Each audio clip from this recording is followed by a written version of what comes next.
ঈদুল আজহায় কুরবানি বর্জ্য অপসারণের সব প্রস্তুতি শেষ করেছে ঢাকার ২ সিটি কর্পোরেশন। উত্তরের প্রশাসক মোহাম্মদ এজাজ জানান, ঈদের দিন ভোর থেকে ৪ ধাপে ১০,০০০ কর্মী কাজ করবে।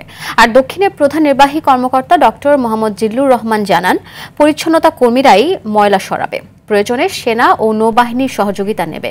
আরও জানাচ্ছেন এআর বাদল। ঈদুল আজহার নামাজ শেষেই শুরু হয় পশু কুরবানি। এতে প্রচুর পরিমাণে ময়লা আবর্জনা তৈরি হয়।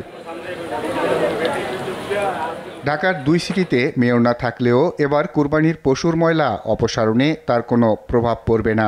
প্রতি বছরের মতো এবারও কোরবানির ময়লা অপসারণে প্রয়োজনীয় ব্যবস্থা গ্রহণ করেছে ২ সিটি কর্পোরেশন। উত্তরের প্রশাসক জানান, বর্জ্য অপসারণ ব্যবস্থা ঢেলে সাজানো হয়েছে।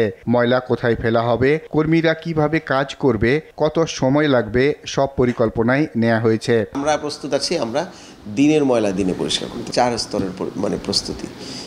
মাঠে ভলেন্টিয়ার থাকবে, আমাদের ওয়ার্ড লেভেল পর্যন্ত আমাদের লোকজন আছে, প্রায় ১০,০০০ কর্মী আমাদের এবার ডিপ্লয় করা হবে। বাংলাদেশে কোনো মেয়র গিয়ে একবেলা ল্যান্ডফিলে ঢুকে নাই। আমি আধা বেলা সম্পূর্ণ থেকে লিচিং কোন জায়গা দিয়ে বের হচ্ছে, স্টেশনগুলো ঠিক আছে কিনা, বৃষ্টি হলে বা যেহেতু স্লোপ রাস্তা সেখানে গ্রিপ দেওয়া, এই সবগুলো আমরা ইনস্ট্যান্টলি এগুলো সলিউশন করে এসেছি।